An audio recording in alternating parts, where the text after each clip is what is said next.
Hello Year 3, we're going to continue reading Charlotte's Web. We're on page 189 still. Charlotte has been talking to Templeton. He's brought her a word, but now he's vanished back into the shadows. We're going to continue on. Charlotte went back to her work. It was quite dark now.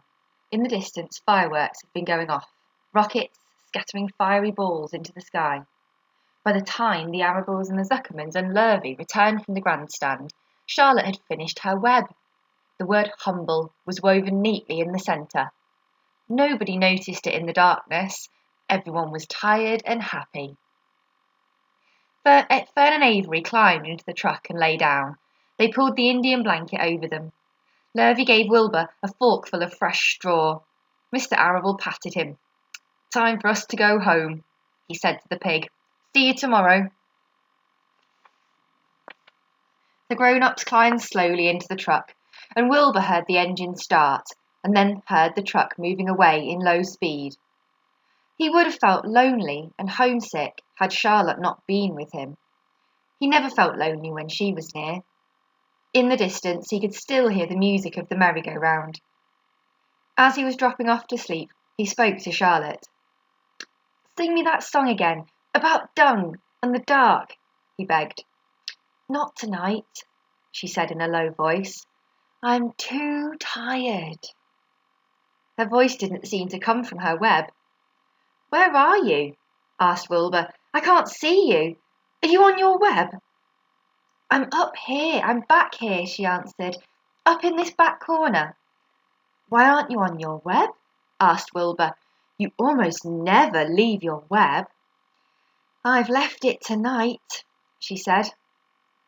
Wilbur closed his eyes. "Charlotte," he said after a while, "do you really think Zuckerman will let me live and not kill me when the cold weather comes? Do you really think so?" "Of course," said Charlotte. "You are a famous pig, and you are a good pig. Tomorrow you will probably win a prize. The whole world will hear about you. Zuckerman will be proud and happy to own such a pig. You have nothing to fear, Wilbur, nothing to worry about. Maybe you'll live forever. Who knows? And now, go to sleep." For a while there was no sound. Then Wilbur's voice. "What are you doing up there, Charlotte?" "Oh, making something," she said. "Making something as usual." "Is it something for me?" asked Wilbur. "No," said Charlotte. "It's something for me, for a change." "Please tell me what it is," begged Wilbur. "I'll tell you in the morning," she said, "when the first light comes into the sky, and the sparrows stir, and the cows rattle their chains, when the rooster crows, and the stars fade, when early cars whisper along the highway. You look up here, and I'll show you something. I will show you my masterpiece." Before she finished the sentence, Wilbur was asleep. She could tell by the sound of his breathing that he was sleeping peacefully, deep in the straw. Miles away, at the Arrables' house, the men sat round the kitchen table, eating a dish of canned peaches and talking over the events of the day.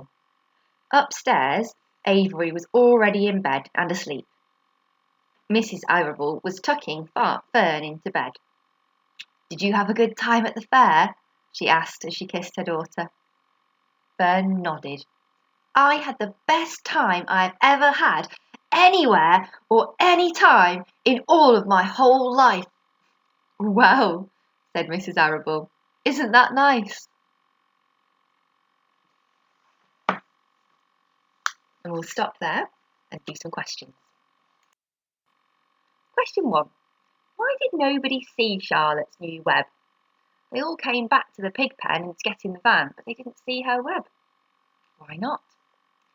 Number 2. Where was Charlotte instead of sitting in her web? Number 3. What do you think Charlotte was making for herself? It doesn't tell you in the book. You'll have to think about this one carefully. What could she be making? Number 4. What do you think Fern enjoyed at the fair? Think back to all the things that Fern did. What do you think she liked the most? Looking forward to hearing your responses.